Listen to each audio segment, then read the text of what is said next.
Yeah, the Green Party would like to bring back dignity and respect to the government.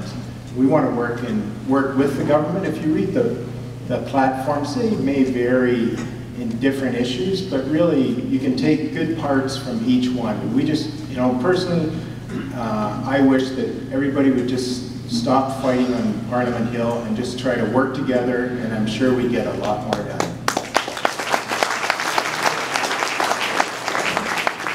Mr. Bruce? Yeah, I'll try to address that question, or multiple questions. First of all, let me say that attack ads have no place in Canadian politics, period.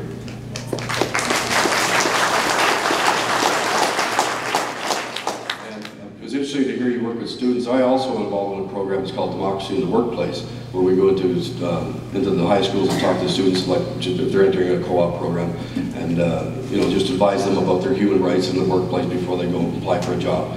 And invariably, we end up talking about politics as well. I'm very proud to belong to the New Democrat Party, because it's a very democratic party in how it functions and how they decide, you know, policies and issues, and how they deal with it.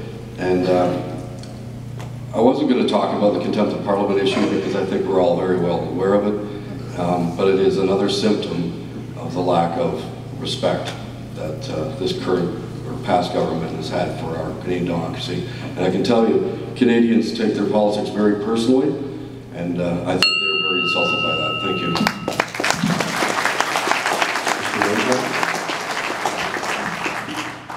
I think, you know, I detect a fair amount of anger out there at the way the government is ignoring, really insulting the intelligence of Canadians. This election isn't about money, it's about trust, respect, and integrity. And I think, unfortunately, we've adopted some of these US-style political approaches, which I really do think need to be challenged. Families, you can have two kinds of families. You can have families that work together for the benefit of the family. You can have families that work in opposite directions. The Canadian political arena is like a dysfunctional family right now. And one of the ideas I've been throwing around is there needs to be either forced on the political parties or voluntarily the adoption of a code of ethical behavior before the next federal election.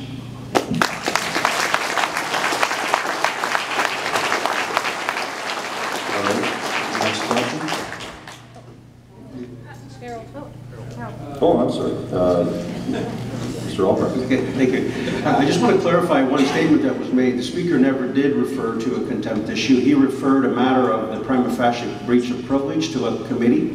That committee was charged with examining that question. The committee, prior to the committee even convening, the opposition members outnumbered the government members, and so the decision was made prior to the committee ever even being convened, even though we wasted thousands, probably hundreds of thousands of dollars, bringing MPs from across Canada, bringing ministers to witness, bringing other witnesses there. At the end of this process, they didn't want any evidence of the witnesses that had appeared included in the report. What does that tell you? The other thing that I think is important to remember is that while you can talk about not being willing to work with others, remember that this minority government under the Prime Ministership of Stephen Harper has the longest serving minority government in Canadian history. That tells me that we work together with other parties.